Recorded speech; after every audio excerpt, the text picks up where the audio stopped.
Vicky express में आपका स्वागत है। आज की कहानी है सिंहासन बत्तीसी की 27वीं कहानी मलाइवती पुतली की कथा। राजा भोज के मन में कैसे भी करके महाराज विक्रमादित्य के सिंहासन पर बैठने की लालसा थी, लेकिन हर बार उनको सिंहासन में चिपकी हुई पुतली रोक लेती थी और उन्हें कहानी के माध्यम से महाराज विक्रमादित्य के गुणों के बारे में बताती थी जो राजा भोज में नहीं थे, जिस कारण राजा भोज सिंहासन पर नहीं बैठ पाते थे। ऐसा करते करते 26 पुतलियों के द्वारा राजा भोज को रोका जा चुका था। राज भोज इस बार मन बना चुके थे कि कुछ भी वे सिंहासन पर बैठकर ही रहेंगे। जैसे ही वे सिंहासन की ओर बढ़े, हर बार के जैसे ही इस बार भी उन्हें पुतली ने रोक लिया। इस बार उन्हें मलाइवती नामक 27वीं पुतली ने रोक लिया था और हर बार के जैसे ही उसने राजा भोज से विक्रमादित्य की गुणों के बारे में कहानी के माध्यम से कहना शुरू किया। महाराज विक्रमादित्य अपना कुछ समय राजकाज से बचाकर शास्त्रों के अध्ययन में लगाते थे। एक दिन वे विष्णु पुराण पढ़ रहे थे, जहां उन्होंने दानवीर दैत्यराज बलि के बारे में पढ़ा कि किस प्रकार से उन्होंने वामन वेशधारी विष्णु देव को सब कुछ दान में दे दिया और पाताल लोक चले गए। महाराज विक्रमादित्य के मन में इतने बड़े दानवीर के दर्शन करने की लालसा उत्पन्न हो गई। उन्होंने सोचा कि इस लालसा को केवल विष्णु देव ही पूरा कर सकते हैं। ऐसा सोचकर वे अपना राज्य महामंत्री के हवाले करके जंगल में विष्णु देव की तपस्या करने के लिए चले गए। कई वर्षों की तपस्या के दौरान पहले उन्हें अन्न का त्याग किया और कंदमूल का सेवन करने लगे। फिर कुछ दिनों के बाद कंदमूल का त्याग कर मात्र पानी का सेवन करने लगे। ऐसा करने पर उनका शरीर बेहद कमजोर हो गया। उनकी तपस्या के कारण उनके आसपास और भी साधु तपस्या करने लगे।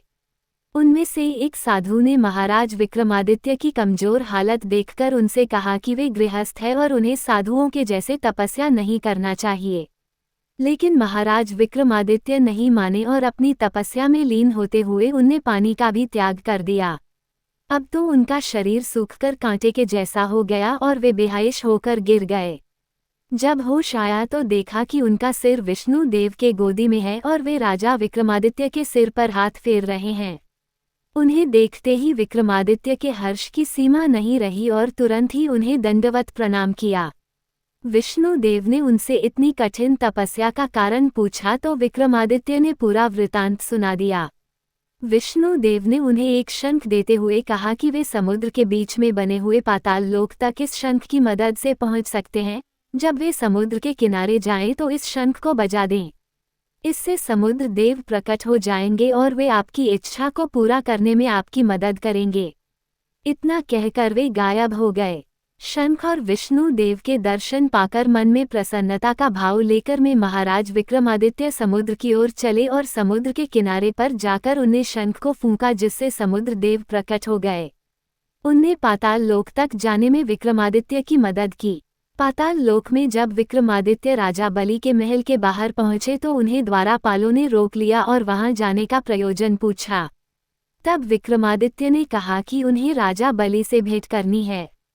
राजा बलि के पास जब ये संदेश गया तो उन्होंने कहा कि वे अभी नहीं मिल सकते हैं। द्वारपाल ने बलि का संदेश विक्रमादित्य के पास पहुंचा दिया। संदेश सुनकर विक्रमादित्य ने कहा कि मुझे राजा बलि से भेंट करनी है, नहीं तो मैं अपने प्राण त्याग दूंगा। इतना कहकर उनने तलवार निकालकर अपनी गर्द धड़ से अलग कर दी। जब ये बात राजा बलि तक पहुंची तो उन्हें अमृत भेजकर राजा विक्रमादित्य को फिर से जीवित करवा दिया और कहा कि ठीक है, वे महाशिवरात्रि को विक्रमादित्य से मिलने के लिए तैयार हैं। विक्रमादित्य ने सोचा ने शायद बलि बात को टालने की कोशिश कर रहे हैं। उनने फिर से यही बात कही कि मुझे दर्शन करवा दो, नहीं तो मैं अपने प्राण त्याग दूंगा। इतना कहकर एक बार फिर राजा ने अपनी गर्द धड़ से अलग कर दी। इस बार फिर से अमृत छिड़क कर विक्रमादित्य को जीवित कर दिया और गया राजा बलि के पास ले जाया गया। तब बलि ने उनका स्वागत किया और आने का प्रयोजन पूछा तो विक्रमादित्य ने विष्णु पुराण और उनके दान की पूरी बात उनसे कह दी। विक्रमादित्य की बात सुनकर बलि बहुत प्रसन्न हुए और उनकी खूब खातिर की। जब विक्रमादित्य वहां से आने लगे तो दैत्यराज बलि ने उन्हें हर इच्छा को पूरा करने वाला एक मूंगा दिया और उसके बारे में बताया। मूंगा लेकर महाराज विक्रमादित्य समुद्र पाकर अपने राज्य की ओर प्रस्थान कर गए। रास्ते में उन्हें एक स्त्री मिली जिसके बाल बिखरे हुए थे और अपनी गादी में अपने पति का सिर लिए बैठी रो रही थी। उसका पति मर गया था। महिला की हालत देखकर विक्रमादित्य ने मूंगा से उसके पति को जिंदा करने का अनुरोध किया और पलक झपकते ही वह जिंदा हो गया। महाराज विक्रमादित्य ने वह मूंगा उस महिला को दे दिया और उसका रहस्य भी बता दिया। इसके बाद वे वापस अपने राज्य चले गए। कहानी को खत्म करके पुतली ने राजा भोज से पूछा कि हे राजन, क्या आपके अंदर भी इतनी सामर्थ्य है कि अपने इच्छा को पूरा करने के लिए अपना सब कुछ छोड़कर प्रभु भक्ति में लग जाओ। राजा भोज कुछ न कह सके और 27वीं पुतली भी वहां से उड़कर चली गई।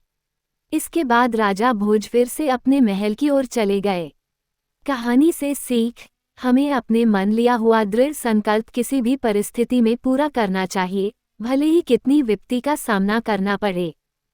सुनने के लिए धन्यवाद।